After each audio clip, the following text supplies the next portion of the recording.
My name is Rin Caputo, and I am president and co-founder of Caputo Brothers Creamery.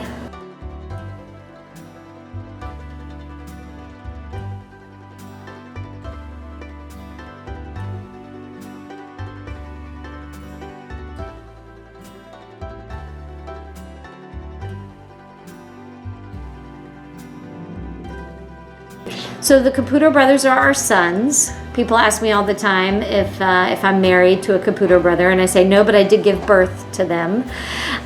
So if you look at our logo, these are actually their silhouettes. So this is Giovanni at like 2 and Matteo at 1. It's really more about honoring just kind of this really family approach that we take. You know, my sister works in the business, my parents, albeit not paid, work in the business quite a bit. Dave's, parents always help out as well. My niece has worked here.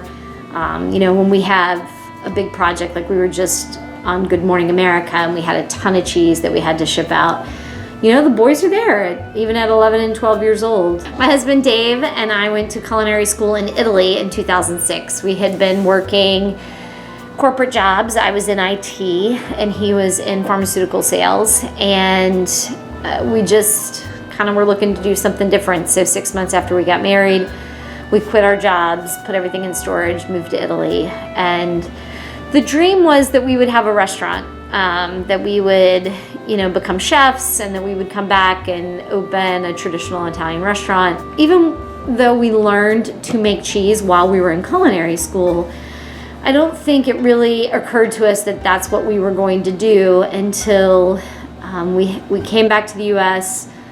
We were living in the Virginia Beach area of Virginia and working in restaurants there, and I got pregnant with our first son, Giovanni, and the lifestyle of running a restaurant just conflicted with where we were. And we had started making cheese out of necessity just because we couldn't find the quality of cheese that we were looking for. And so, that just kind of snowballed into making a good cheese. And then we were like, oh, maybe this is something we could do. And so we settled here in central Pennsylvania. Both sets of parents moved here. And we thought we were just going to have this little cheese business. My kind of famous quote was, we'll make 40 pounds of mozzarella a week and we'll sell it at the local farmer's market. And very quickly after we started the business, we got picked up by some chefs in New York City.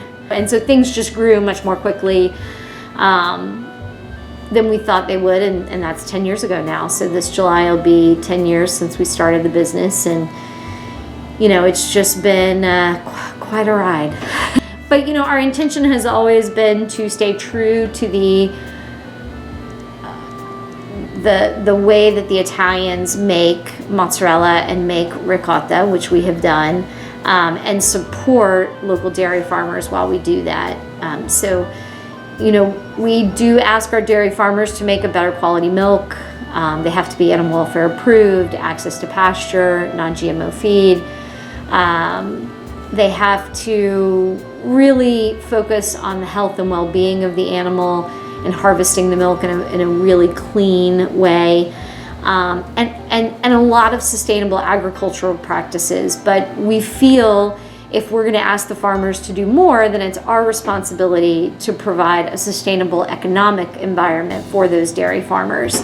And so for us, being able to make this premium quality cheese allows us to then provide a really fair price back to our dairy farmers, a living wage that they can sustain their farm, thrive on their farm. In fact, one of the cheesemakers you saw here today, she's actually the daughter of one of our dairy farmers. So there's some days where she's actually milking at 4 a.m. and then coming in and taking that milk and making it into cheese, which is really, I think, a cool connection.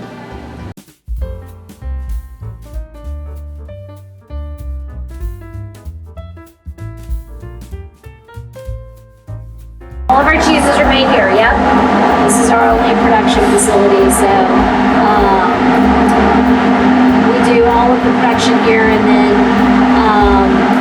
all of of the aging is currently done on site, but right now we're actually looking at potentially expanding that just because we need more aging cake space. And so they'll do 500 pounds of cheese, taking it from curd into this dryer mozzarella in about 45 minutes, an hour.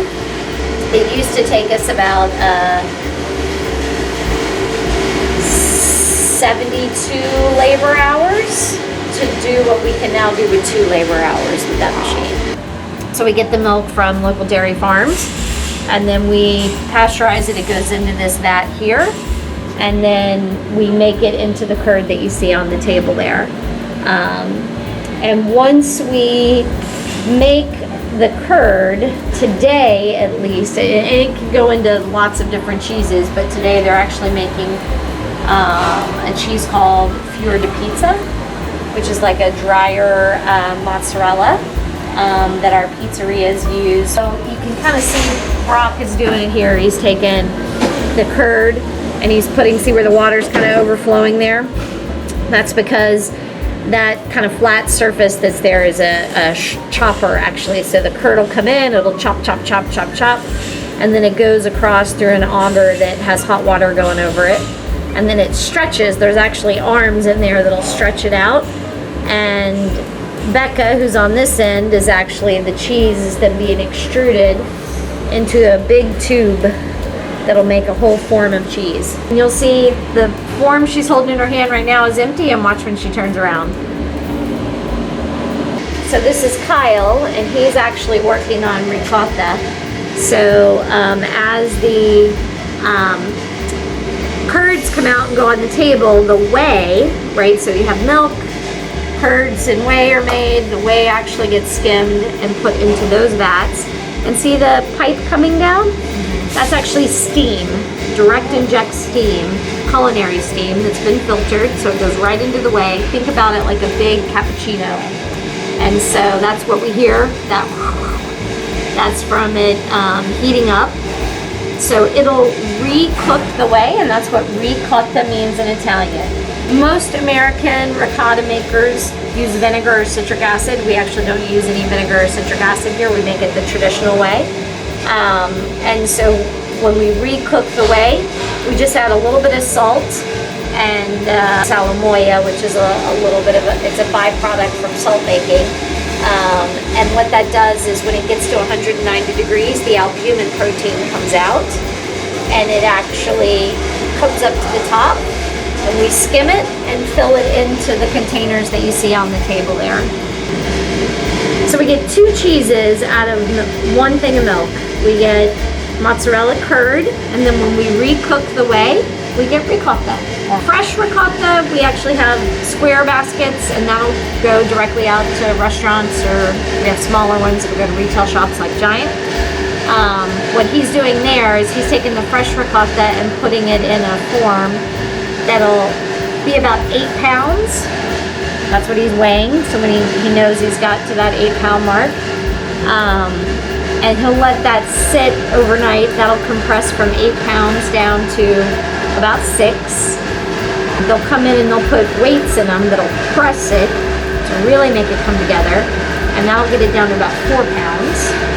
And then they'll salt it and age it in the cave for about 6 weeks. And so that's called ricotta salata. Biggest thing we have to do is cleaning. So, I always say about 80% of cheese making is cleaning.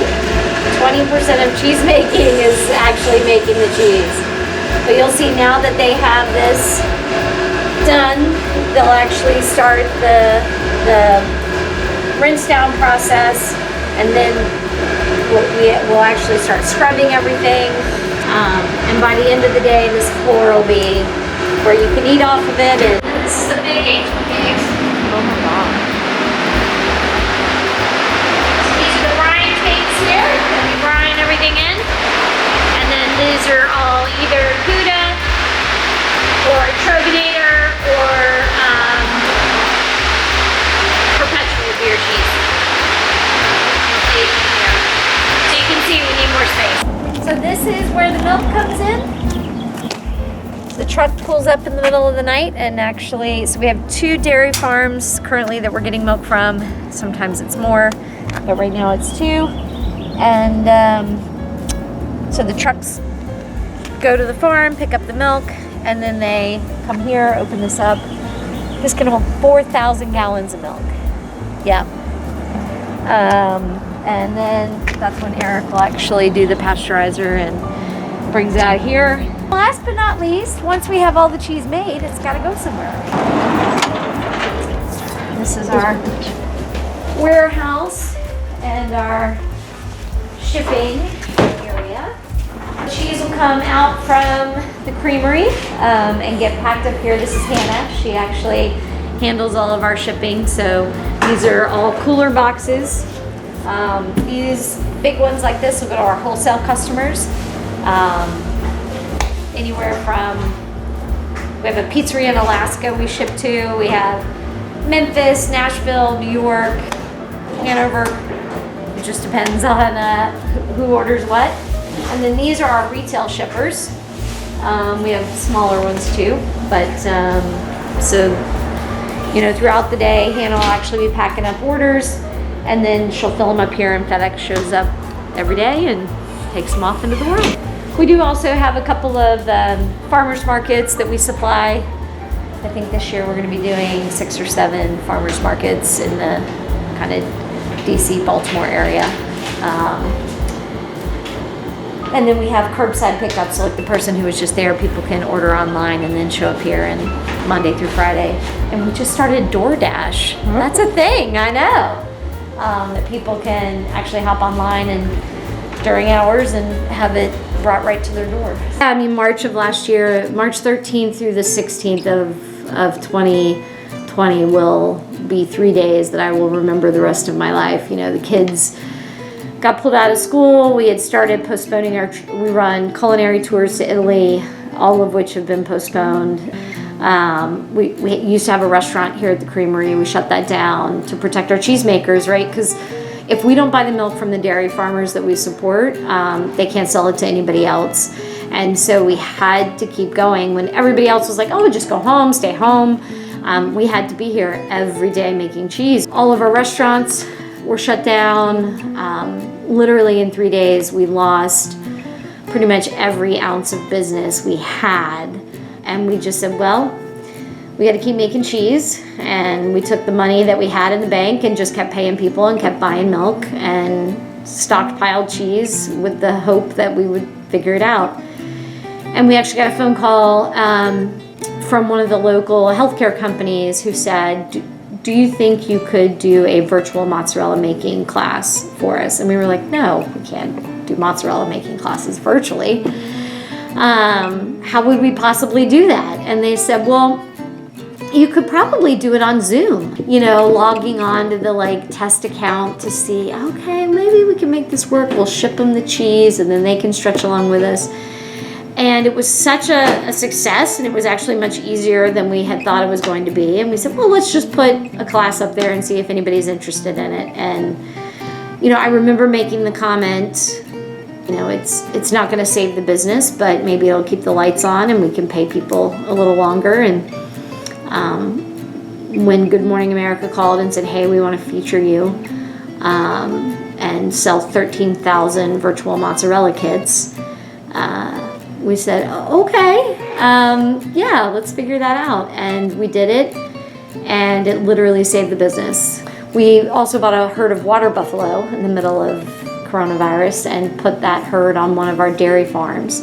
And so all of the cheese that we make has a little bit of, they milk the water buffalo right with the cows. And water buffalo is the milk that's traditionally used to make mozzarella in Italy. And so our goal is to, again, diversify these farms and give them, you know, cow is something that they know really well. And they know, you know, how to raise the cows and how to get good milk out of them. Water buffalo is kind of a whole new thing. And so there's a whole ecosystem really that needs to be built around bringing water buffalo into the region. And so, we kind of started that on one farm, and our goal is to have a lot of farms throughout the region that have kind of this diversity of the cows and the water buffalo. We feel like moving forward, our real focus is just continuing to save more dairy farms. And to do that, we just need to make more cheese and sell more cheese. And so the more that we can do that, the more opportunities we have to really bring more farms into the program that we have going here. And again, really create that kind of sustainable economic farming environment where we have people being good to the land, being good to the animals, being good to the community of farmers, but doing it in a way that they don't have to wonder, are they going to be able to stay on the farm? Are they going to be able to keep the animals? Those stories are just heartbreaking. And so being able to be a part of changing that is really what we're looking forward to continuing to do as we grow and go.